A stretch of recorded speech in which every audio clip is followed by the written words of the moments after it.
will decide the fate of former Cincinnati City Councilman P.G. Sittenfeld tomorrow. Sittenfeld faces more than 3 years in federal prison after a jury convicted him of bribery and attempted extortion last year. WCPO 9 I-Team reporter Paula Christian was in the courtroom for Sittenfeld's entire 3-week trial.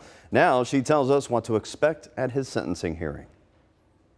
There is a clear pattern of a very, very aggressive fundraising, kind of shakedown style fundraising on his part. Once a rising star in Cincinnati politics, Sittenfeld now faces up to 41 months in prison for public corruption. Federal prosecutors plan to call witnesses at his sentencing hearing to testify about how he pressured them for campaign donations, saying he would only help their projects at City Hall if they donated, which prosecutors say show a pattern of corrupt behavior. Former prosecutor Steve Gooden says Cincinnati business and nonprofit leaders will likely testify at Tuesday's hearing. Who might step forward and say, no, he put the squeeze on me too. A jury convicted Sittenfeld in July of 2022 of taking $20,000 in bribes from undercover FBI agents who were posing as developers.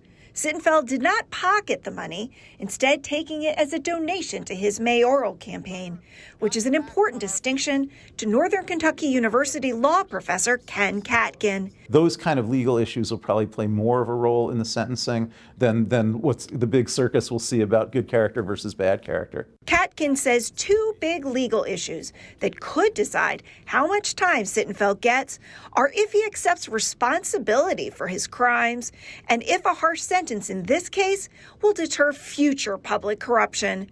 Sittenfeld is the third council member to be convicted of corruption since 2020. A jury also convicted former Ohio House Speaker Larry Householder of corruption earlier this year in the same courtroom as where Sittenfeld's trial took place. Householder is now serving a 20-year sentence. The number one way a criminal defendant in federal court obtains a more lenient sentence is by accepting responsibility. But Gooden says Sittenfeld is still reluctant to do so after reading his 75-page sentencing memorandum. And his acceptance of responsibility here is so hollow and so lacking and so scripted. Well, Katkin says Sittenfeld made some good points in his sentencing memo and could win on appeal.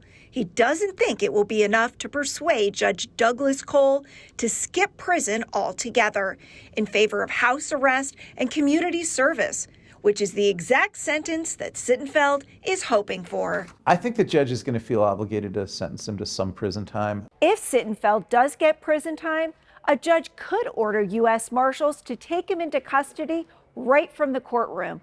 That's exactly what happened to former Ohio House Speaker Larry Householder earlier this year.